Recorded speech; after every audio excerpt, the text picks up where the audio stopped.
강민규 의원님 오늘 정무위 강사 처음 되고 처음 오셨는데 발언하셔야 되는 거 아닙니까? 좋습니다. 네, 좋습니다.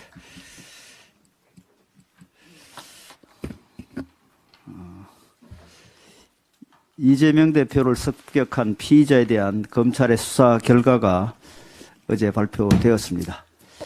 10페이지 분량의 보도 자료에는 수사가 어떻게 진행되었는지 일목요연하게 정리되었고, 피의자의 범행 동기와 이를 뒷받침할 정황과 정언 및 증거물도 상세하게 언급되어 있었습니다. 민주당도 이 수사 결과를 제대로 보았다면 피의자의 살인 미수 및 공직선거법 위반 혐의가 그 위중함 그대로 가감 없이 규명되었다는 데 동의할 것입니다. 그런데 민주당은 수사 결과 발표를 목전에 둔 어제에도 단독으로 정무위를 열어 국무조정실 대테러 센터장을 향해 사건을 축소 은폐했다며 공세를 퍼부었습니다. 민주당 의원들이 공천을 앞두고 서로 충성심을 뽐내기 위해 상임위를 음모론 낭독 대회장으로 만드는 것이 다시 하겠습니다. 민주당 의원들이 공천을 앞두고 서로 충성심을 뽐내기 위해 상임위를 음모론 낭독 대회장으로 만든 것이 22일 정무위 단독 개최, 25일 행안위 단독 개최에 이어 벌써 세 번째입니다. 절차와 관련 규정대로 엄격히 수사를 진행했고, 그 결과까지 상세히 국민과 언론에 공개된 마당에 더 이상 상임위를 소집하여 근거 없는 음모론을 반복할 명분은 없습니다. 이재명 대표의 피습은 안타까운 사건이지만 국민들께서는 거기에 민주당이 주장하고 있는 음모론이 있다고는 생각하시지 않습니다. 충성심을 과시하고 극성 지지자들에게 눈도장을 찍는 것은 자유지만 그 과정에 상임위 회의를 남용하고 본연의 업무에 매진해야 할 기관장들을 국회로 불러들이는 것은 이제 삼가해 주시기 바랍니다. 아울러 극한 대립과 상대 진영에 대한 정오가 이번 사태의 원인이 된 만큼 더 이상 갈등과 혐오가 양산되지 않도록 노력하는 것이 정치권이 보여야 할 마땅한 태도입니다. 그런데 지금 민주당은 정오의 산물을 이용해 더 큰 정오를 불러일으키는 방향으로 이재명 대표의 피습 사건을 끌고 가고 있습니다. 근거 없는 피해 의식에 사로잡힌 민주당 의원들께서는 음모론으로 대한민국 정치에 눈을 멀게 하고 있는 것은 아닌지 돌아보시길 바랍니다. 1월 임시국회 마지막 본회의까지 이틀이 남았습니다. 민생법안 및 쟁점 법안들을 처리하기 위한 임시국회였지만 현재까지 성적은 좋지 못합니다. 50인 미만 사업장 중대재해처벌법 적용 유예안은 처리가 불발된 채 아직까지 협의가 제대로 되지 않고 있고, 선거제 개편안은 본회의 처리는커녕 정식적인 논의도 이루어지지 못했습니다. 진적 거부권이 행사되어 국회로 돌아온 쌍특검법은 여전히 야당에 의해 선거용 정쟁 도구로 활용되며 재표결이 지연되고 있습니다. 우리 방산산업의 명운에 적지 않은 영향을 끼칠 수원법 개정안과 산업은행 부산 이전을 위한 산업법 개정안도 야당의 반대 속에 여전히 계류 중입니다.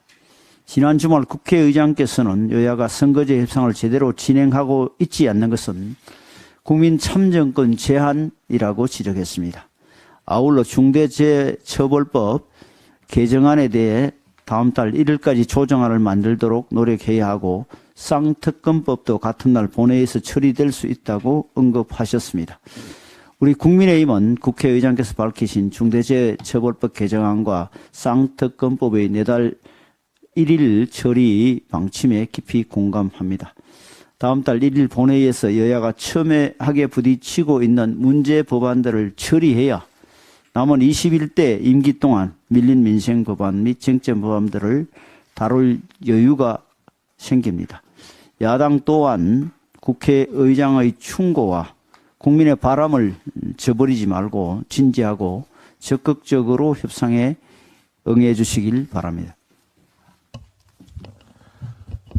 지난해 우리나라 경제 성장률이 1.4%로 집계되었습니다. 경제 성장률이 잠재 성장률인 2%대에도 미치지 못했을 뿐만 아니라 저성장의 대명사로 일컬어졌던 일본의 경제 성장률보다도 낮아 25년 만에 순위가 뒤집혔습니다. 우리나라와 비교하여 경제 규모가 15배나 큰 세계 최대 경제국 미국이 2.5% 경제 성장률을 달성한 것과 매우 대조적입니다. 고물가, 고금리 압박에도 개인 소비가 활발히 이루어지며 미국 경제가 선순환을 보이고 있는 것입니다. 우리나라 작년에 경제 성장률 1.4%라는 수치는 정부 수립 이후 5.1 쇼크와 외환위기, 글로벌 금융위기, 코로나19 사태 등 외부 충격으로 부진했던 시기를 빼면 가장 낮은 수준입니다. 그만큼 우리 경제의 체질이 약해질 대로 약해졌다고 말할 수 있겠습니다.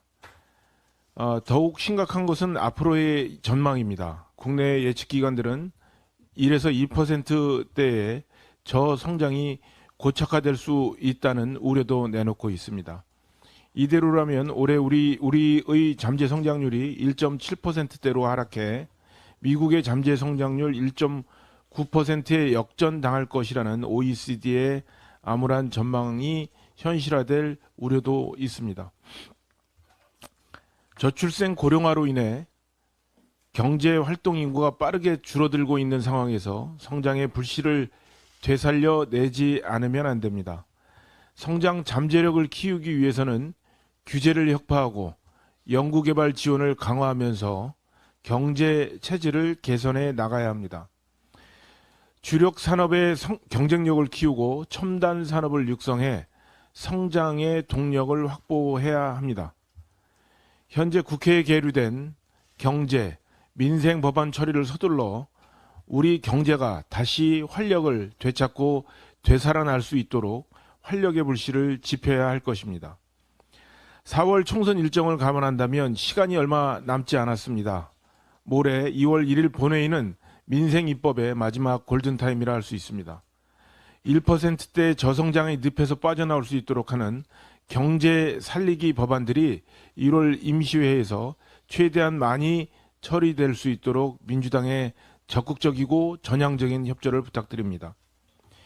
이와 별개로 국정을 책임지는 정부 여당으로서 우리 국민의힘은 팍팍해진 국민의 삶을 보다 윤택하게 만드는 일에 더욱 집중하겠습니다. 잠시 후 10시에는 민생 격차를 해소하고 서민과 소상공인들에게 희망을 새롭게 드릴 공약을 국민 택배로 배송해 드릴 예정입니다. 국민 여러분 그리고 언론인 여러분들의 많은 관심 부탁드리겠습니다.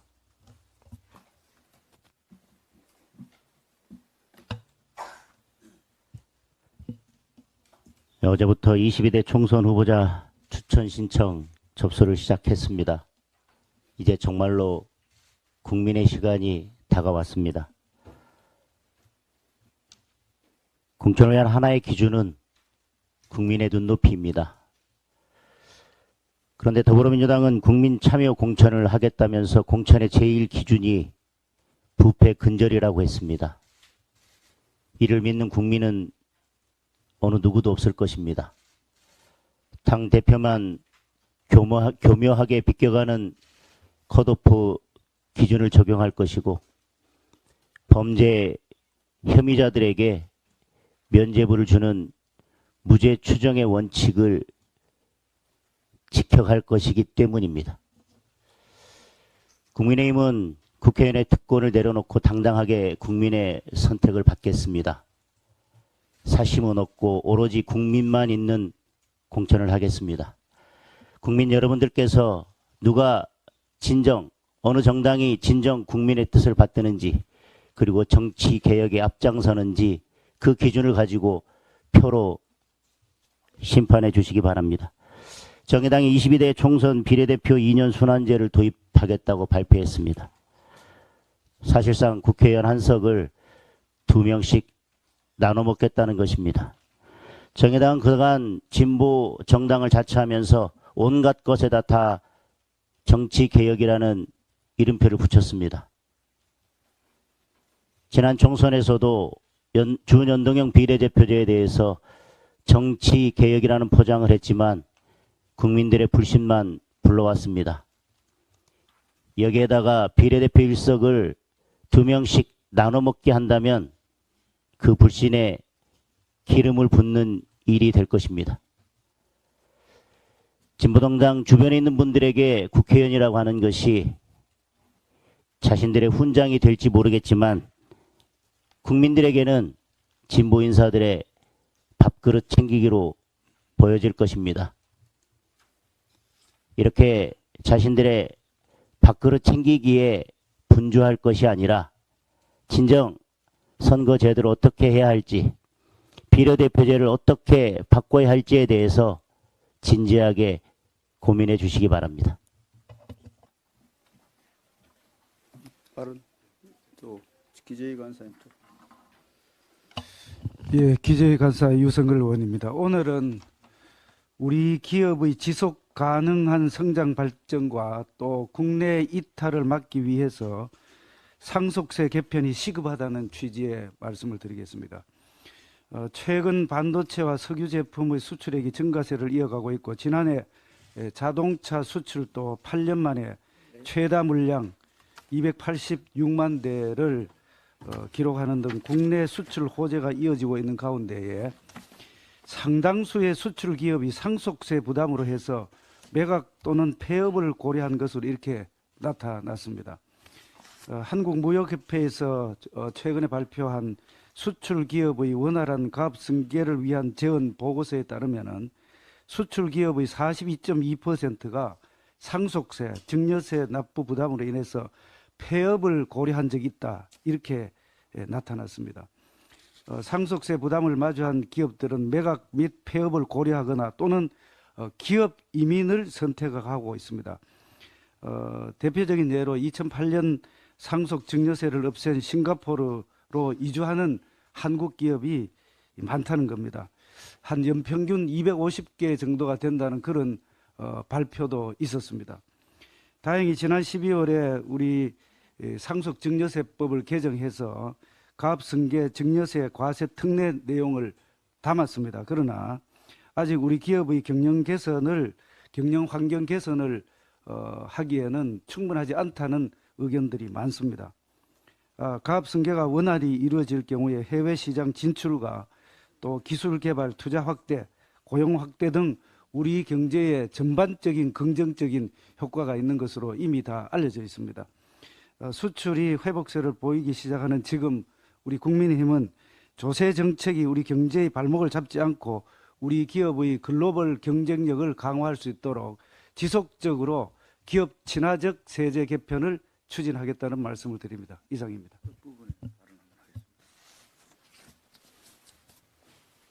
예, 또.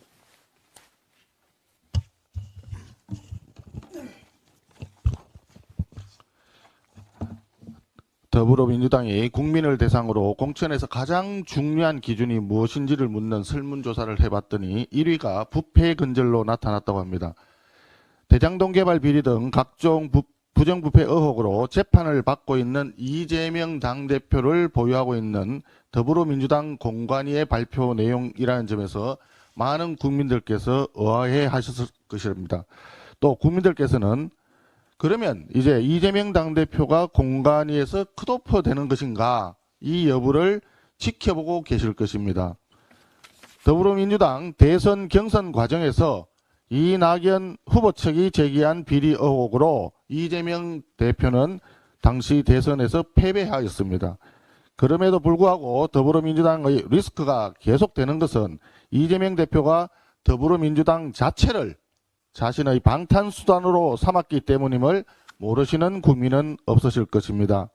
어제 더불어민주당 공관위의 발표는 그렇기 때문에 국민들께서 이재명 당대표의 비리 의혹을 더불어민주당 공관위가 어떻게 처리할지 지켜보겠다고 선포하신 것과 다름이 없습니다. 국민들께서는 사법 리스크 방탄을 위해 정치적 도의도 무시한 채 대선 패배 직후 당대표가 되었고 이후에 또 셀프 공천으로 국회의원까지 된 이재명 대표가 다시 한 번 더 셀프 공천할 것인지 더불어민주당 공관위에 묻고 계신 것입니다. 이러한 국민의 질문에 더불어민주당 공관위가 어떤 대답을 할지 매우 궁금합니다. 국민들과 함께 더불어민주당의 선택을 지켜보겠습니다.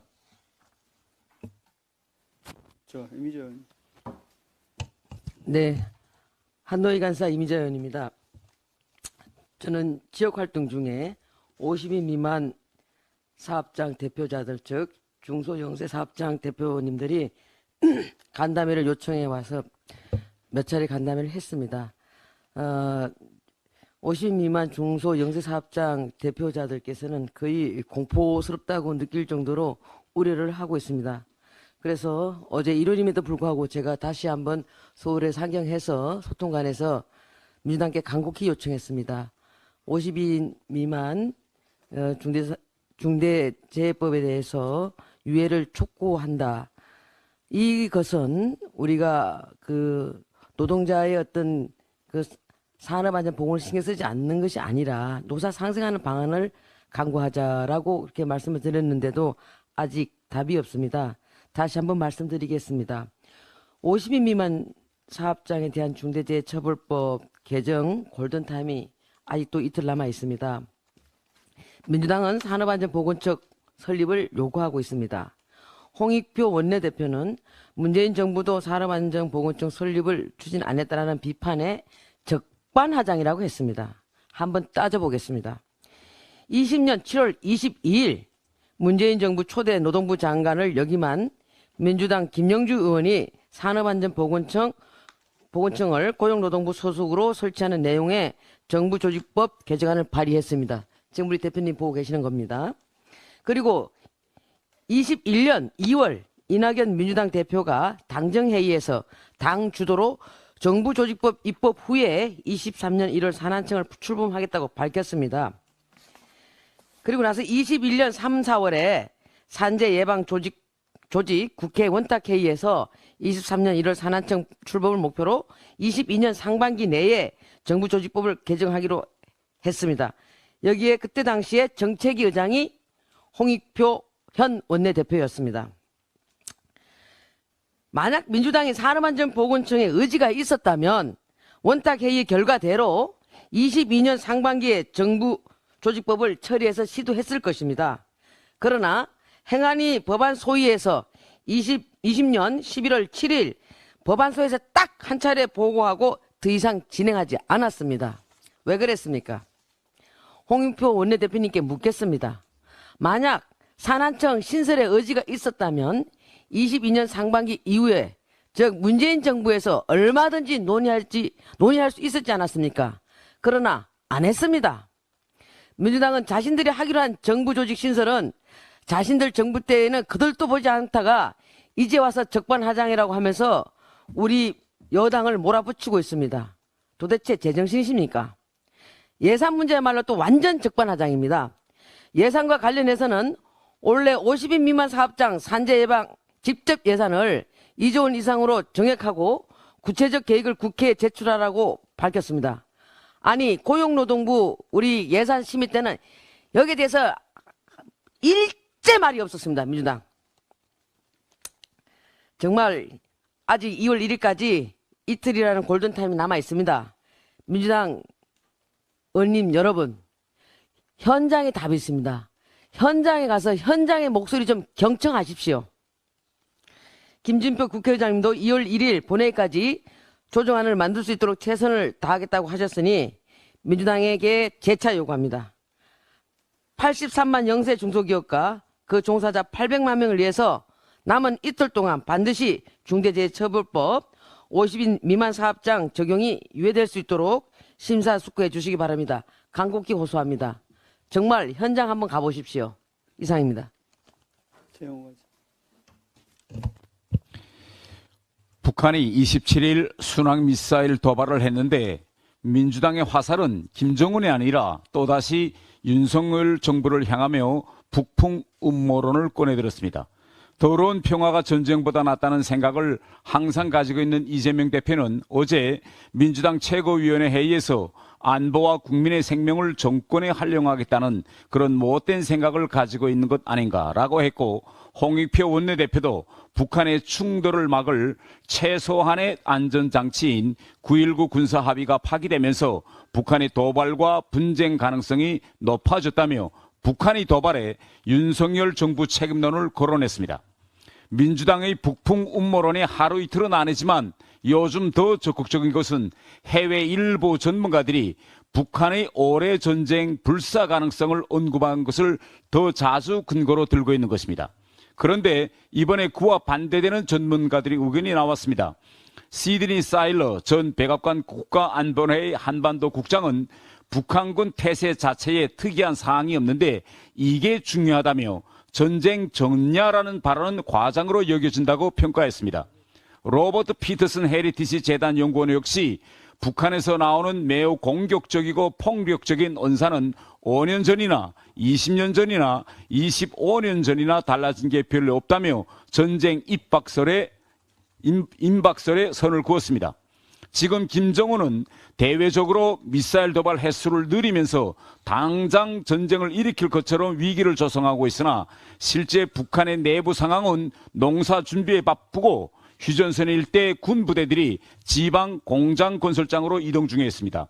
만일 진짜 당장 전쟁을 일으키려 한다면 평양에서 주민들이 100m 깊이의 지하철로 대피하는 대피 훈련도 진행하고 저녁마다 야간 공습 훈련도 해야겠는데 통상 진행하던 예비역 동기 훈련도 진행하지 않고 있습니다. 2010년 연평도 포격 때 전 세계가 연평도에서 싸움이 일어났다고 떠들었으나 당시 저는 평양에 있으면서 며칠 동안 연평도에서 싸움이 일어난지도 몰랐습니다. 2013년 김정은은 북한이 전쟁을 일으킬 것처럼 보이게 하려고 평양 주재 외국 대사관들의 당장 전쟁이 일어나니 본국으로 빨리 철수할 것을 요구했으나 오히려 서방 대사관들은 철수 요구를 단칼에 거절했습니다. 외부에서 전쟁 임박설을 떠드는 것과 달리 현지에서 평양 시민들의 동선을 보니 허세라는 것이 명백했기 때문입니다. 만일 북한이 올해에 전쟁을 일으킬 준비를 하고 있다면 포탄과 미사일을 실은 수백 개의 컨테이너를 실은 배를 사흘에 한 번을 꼴로 러시아에 보내지 않을 것입니다. 북한이 총선용 군사적 도발에 속아 전쟁 위기설을 퍼뜨려 국민을 불안하게 만드는 것이야말로 김정은의 의도에 넘어가는 것입니다. 진정한 전쟁 방지와 예방은 북한의 전쟁을 일으킬 엄두를 내지 못하게 철저한 대비를 하는 것이지 전쟁 위기설을 퍼뜨려 국민을 불안하게 하는 것이 아닙니다. 민주당은 총선을 앞둔 북풍 음모론 재탕, 삼탕을 부디 그만하시기를 바랍니다. 예, 지난 1월 29일 그저께죠. 문재인 정권 때 임명된 송두환 국가인권위원장이 이태원 특별법 통과 환영과 조속한 공포를 희망한다고 밝혔습니다. 김정은 정권 아래 점점 더 열악해지는 참혹한 북한 인권에 대해서는 나몰라라 하면서 한마디도 못하면서 국론 분열에 앞장서는 모습에 참 기가 찰 노릇입니다. 합의 절차를 무시하고 야당이 일방적으로 통과시킨 이태원 특별법은 우리 국민의 안타까운 죽음마저 정정하려는 악랄한 시도에 불과합니다. 국민의힘은 유가족과 피해자의 실효적 지원을 강조했지만 무소불위의 다수 야당은 야당의 홍위병 노릇을 할 무소불위의 특조위 신설을 밀어붙였습니다. 사고 이후 야당 주도로 55일간 국정조사를 진행했지 않습니까? 500여 명 인력의 관련 조사와 수사에 투입돼 관련자들이 재판 중에 있습니다. 그런데 뭡니까? 11명 중 7명을 야당 추천으로 특조위를 구성해서 또 조사하자고 합니다. 또 중복하고 또 예산 낭비하자는 겁니까? 도대체 뭐 하자는 겁니까? 그동안 조사를 거치고 또 행안부 장관을 해임했지 않습니까? 그것도 부족해서 탄핵까지 시켰습니다. 얼마나 기가 막힙니까? 그게 결국은 헌재소에서 또 기각 판결 받지 않았습니까? 세월호 참사 직후에 문재인 정부 출범했습니다. 제천화재 참사까지 겪었습니다. 반성하고 제대로 국가 시스템 정비했어야 되는 거 아닙니까? 문재인 정부 5년 동안 근본적인 참사 재발 방지 대책 마련은 딴청 피우기, 어물쩍 넘기기로 대응하면서 도대체 무슨 할 말이 있습니까? 민주당에 강력히 요청합니다. 정쟁의 정쟁을 위한 이태원 참사의 정쟁화를 즉각 중단해 주시기 바랍니다. 문재인 정부 5년간 대한민국의 안전을 팽개치고 그동안 우리 사회가 근본적인 대책 마련에 소홀했던 부분 정말 반성해야 됩니다. 윤석열 정부의 국가 시스템을 정상화시키는 일에 야당은 적극 협조해 주기 바랍니다. 이상입니다. 정경희 의원님하고 박성준 여성가족위원회 정경희 간사입니다. 사단법인 양육비 해결 총연합회 회원들이 지난주부터 국회 정문 앞에서 양육비 이행 관련법을 조속히 심의 의결해달라고 시위를 이어가고 있습니다. 이분들은 지난주 그 매서운 추위 속에서도 이른 아침부터 저녁까지 농성을 이어오셨습니다. 이들 중에는 멀리 부산에서 새벽 기차를 타고 올라와서 농성에 참여하는 분도 계십니다. 대부분이 이혼한 배우자들, 즉 비양육자들에게서 자녀들의 양육비를 받지 못해 어려운 형편에 있는 분들입니다. 여성가족부의 2021년 한부모 가족 실태조사에 따르면 한부모 가족의 80.7%가 비양육자로부터 양육비를 받지 못하고 있으며 그중에서 72.1%는 단 한 번도 양육비를 받은 적이 없다고 합니다. 통계청 추산에 따르면 국내 한부모 가구는 약 151만 가구로 한부모 가구의 빈곤율이 일반 가구에 비해 절대적으로 높다는 점을 감안할 때 이는 최소 100만여 명의 아동의 생존권이 위태롭다는 뜻이기도 합니다. 양육비 이행은 선택이 아닌 의무입니다. 따라서 비양육자가 자신의 용돈, 품위유지비, 노후 대비 등에는 돈을 쓰면서도 양육비를 주지 않는 것은 아동의 생존권을 위협하는 경제적 학대입니다. 상대방이 양육비를 주지 않을 경우 법을 통해 양육비를 받아내려면 추심 소송 등 복잡한 절차를 거쳐야 하기 때문에 많은 사람들이 양육비 받기를 포기하고 있습니다. 그렇기 때문에 양육비 이행관리원을 독립시켜 그 권한을 강화하고 채무자의 동의 없이도 재산과 소득을 조회하며 법원의 이행명령 및 감치명령 후 제재조치 절차를 간소화하는 등 시급한 과제가 한둘이 아닙니다. 다행히 양육비 이행법 개정안은 여야 간 쟁점이 거의 없는 법안입니다. 그러므로 이 자리를 빌려 더불어민주당에 촉구합니다. 현재 국회 여성가족위원회에 계류 중인 양육비 이행 관련 법안을 원포인트 법안 소위를 열어서라도 하루빨리 심의합시다. 더불어민주당이 개최에 동의한다면 이 원포인트 법안 소위는 최소 100만여 명의 아동의 생존권을 보장하는 출발점이 될 것입니다. 이상입니다. 박성준 간사. 가방의 간사 박성중 의원입니다. JTBC 배추 오르게 자막 조작 실수라고 어물쩍 넘길 수 없다는 것을 강력히 경고하는 바입니다. 가짜뉴스를 악의적으로 확대 재생산하는 민주당과 좌편향 세력들도 이제는 엄단해야 할 때입니다. 지난주 25일 목요일 날 JTBC는 윤석열 대통령이 의정부 제1시장을 찾아가 상인들에게 정부는 여러분 매출 오르게 많이 힘 좀 쓰겠습니다라고 격려 말씀하신 것에 대해서 배추 오르게 많이 힘 좀 쓰겠습니다라고 말한 것처럼 자막을 교묘히 조작했습니다. 이 문제에 대해서 저와 당의 미디어 법률당 등이 법적 대응과 비판 성명을 내자 그제서야 JTBC는 28일 일요일 저녁에 현장음과 섞인 발언을 옮기는 과정에서 담당자의 실수가 있었다고 사과 입장을 밝혔습니다. 하지만 사과 방송 하나로 이 문제를 어물쩍 넘길 수는 없습니다. 해당 영상 직전에 채소 가게 장면, 방문 장면을 넣으며 배추 물가 걱정도 하고 라는 자막을 끼워 넣었기 때문에 의도적으로 민심을 자극하는 소재를 기획한 것으로 볼 수밖에 없습니다. 또한 JTB가 이 영상을 올린 25일 이후 28일까지 약 3일간 아무런 입장을 밝히지 않고 있다가 온라인에 허위 사실이 일파만파 퍼지는 것을 보고 나서야 단순 담당자의 실수라고 사과 방송을 했다는 점도 주목해야 합니다.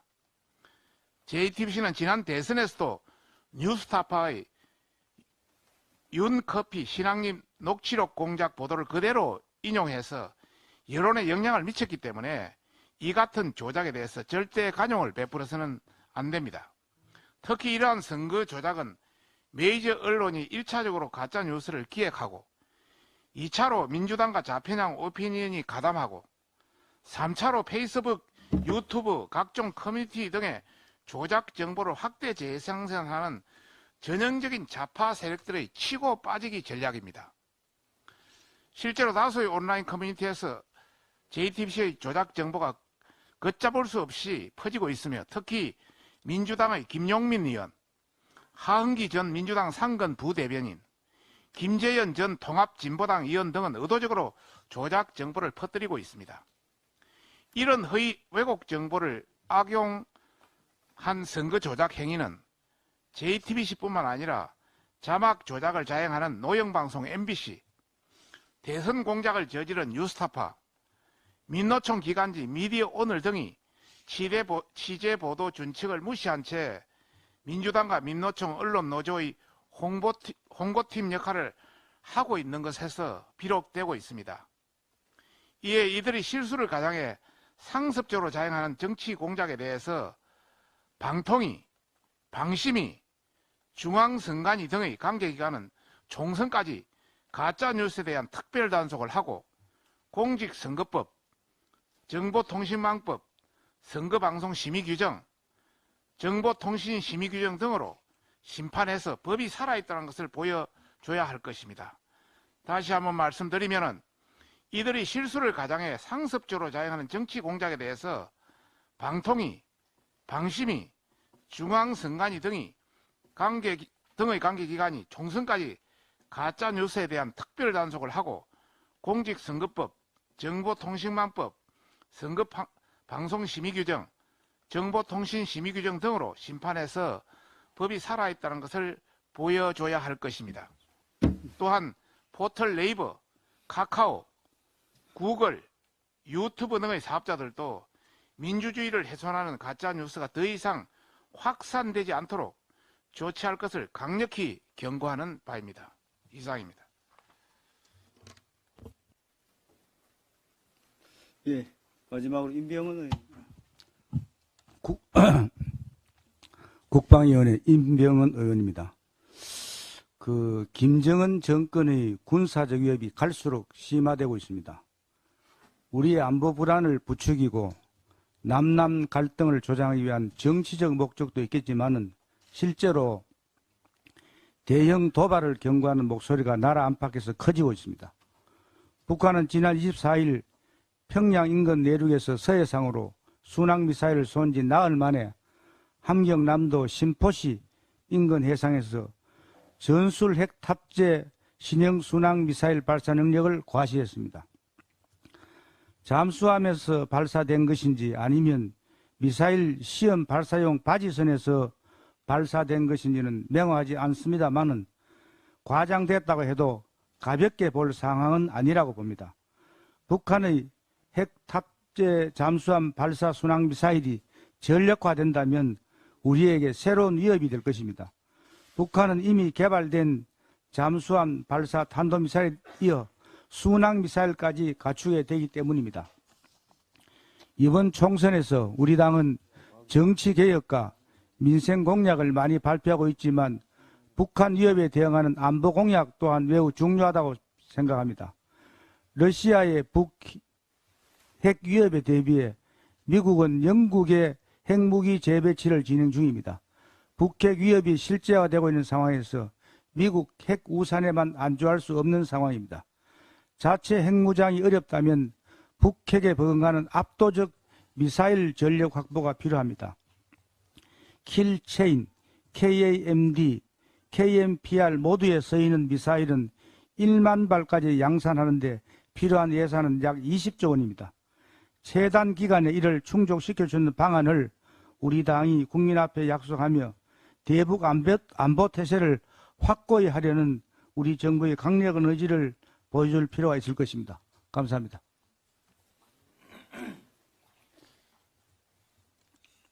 비공개로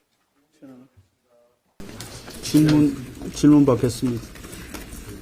중대재해처벌법 쟁점이 산업안전보건청 설치 문제인데 이 문제는 개정안 처리 불발을 불사하고도 다를 수 없다는 입장입니다.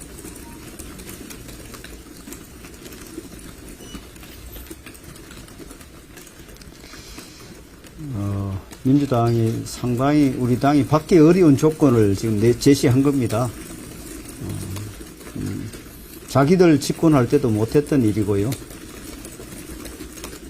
국가기관을 하나 만든다는 게 이런 며칠 시간 사이에 결정하기가 상당히 난감한 문제입니다. 민주당도 알고 있을 것입니다. 어쨌든 협상을 하면서 제가 설득을 최선을 다해서 해보겠습니다. 국회의원 참사 유족분들이 특별법 거부권 행사 반대하면서 오셨을지 필요하고 그러고 있는데 거부권 행사 건의하신 당 입장을 궁금하고요. 추후에 이제 법안 재협상이나 유족분들이 요구하고 계신 연단 의사에 대해서 부탁드리겠습니다. 제가 의원총회를 통해서 제2요구권 행사를 건의를 했습니다. 건의를 하면서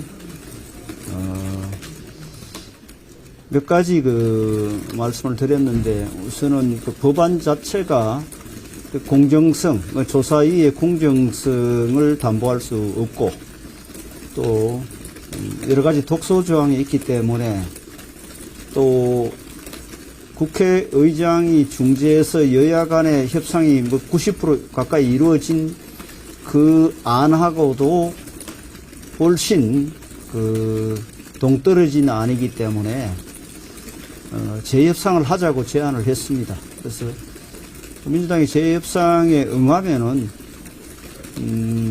공정성이 담보되고 또 전례에 없던 이런 독소조항들이 제거된다면 여야 간에 합의 처리할 수 있다고 생각합니다.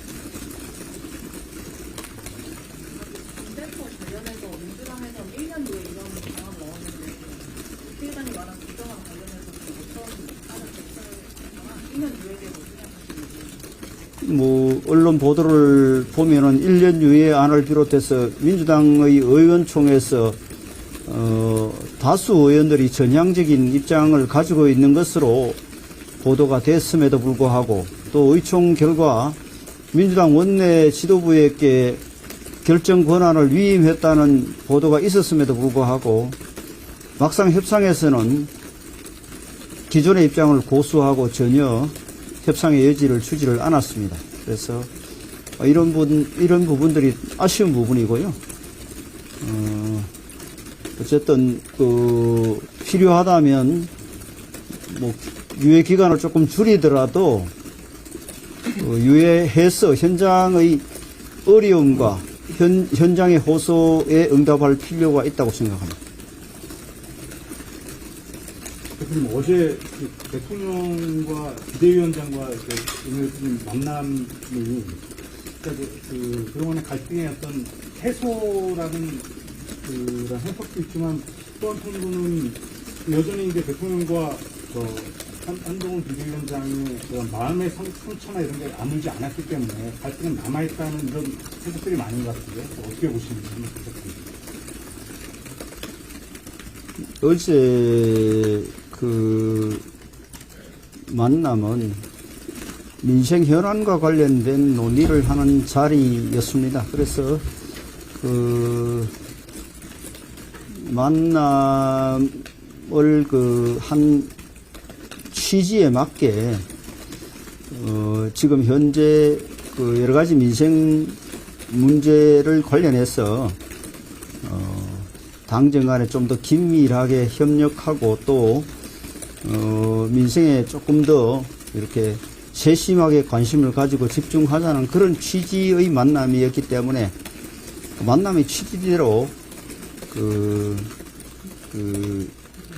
일정이 진행됐다. 뭐 이렇게 이해해 주시면 좋겠습니다. 대통령이 신년 기자회견을 통해서 뭐 여러 가지 현안에 대한 입장을 밝혀야 된다고 보십니까? 이렇게 주십니다. 뭐 대통령 비서실에서 많은 의견을 듣고 있기 때문에 적절하게 판단하실 걸로 생각합니다. 총선 2달부터 남았는데 지금 선거제 대표 단계도 답보 상태잖아요. 어떻게 좀 논의하실 건지 궁금합니다. 저희 당은 일찌감치 그 병립형 비례제의 입장을 밝혔고, 민주당에서 병립형에 대해서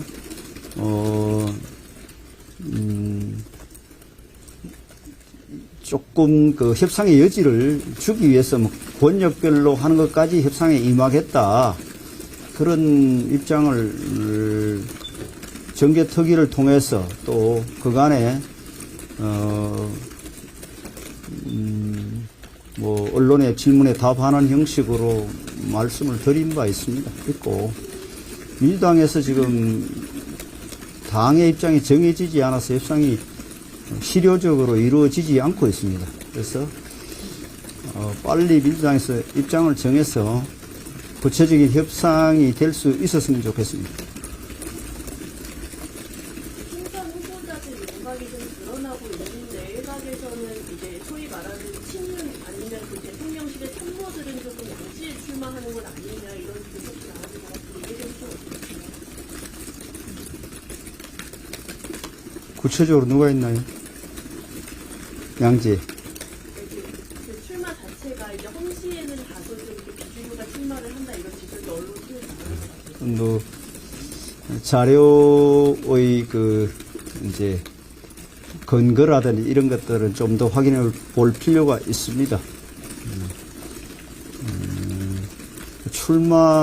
본인이 출마 의사를 표시한 거하고 또 공천은 별개의 문제니까요. 지켜봐 주십시오.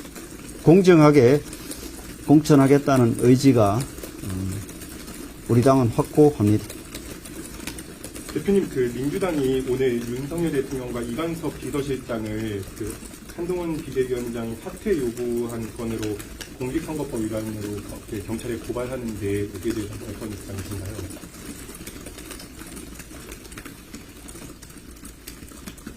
뭐 법적인 검토를 하고 고발을 하는지는 뭐 민주당에 물어보시고요.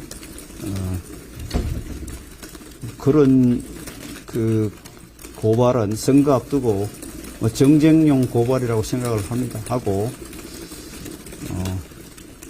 민주당 집권했을 때 선거를 앞두고 어떤 일을 했는지 자기 스스로를 되돌아보면은 그게 고발할 사안인지 쉽게 알 수 있을 것 같습니다. 여기까지 하겠습니다. 됐습니까? 하나 묻겠습니다. 오늘 보도 보면은 민주당에서 그 쌍특검법이나 이태원 특검법을 뭐 설 이후 또는 총선 이후로 상정을 연기하겠다 이런 얘기 나오던데 여기에 대한 뭐 대응 방안이나 입장이 있을까요? 보도를 저도 보도를 봤습니다만은 상식적이지 않고 아마 민주당 내 극소수의 의견이 보도된 것으로서는 그렇게 생각합니다. 정치 도의적으로나 또 국회의 그 재표결 관행이 특히 21대 때는 어떤 경우에도 14일을 넘기지 않았습니다. 선거에 악용하기 위해 신속 처리 안건에 그 안건으로 지정해서 정의당하고 야합해서 통과시켰으면 빨리 표결해서 이 문제로 인해서 국민들이 정말로 민생에 허덕이는 국민들이 피로감을 느끼지 않게 하고 지금 그거 말고도 여야 간의 그 21대 국회 마무리를 앞두고 해야 할 일이 산적합니다. 상식적으로 국회를 운영해야 한다고 생각합니다. 한동훈 위원장과 당의 지지율이 엇갈리는 거에 대해서 어떻게 보십니까? 또 이제 금주일날 그때 질문해도 되겠네요. 그거는 왜냐하면 시간이 뭐 또 그 다음에 한다고 그 문제가 질문을 못할 상황은 아닌 것 같네요. 그죠? 답하겠습니다. 비디오로 기사님 답변을 너무 제가 성실하게 하는 거 아닙니까?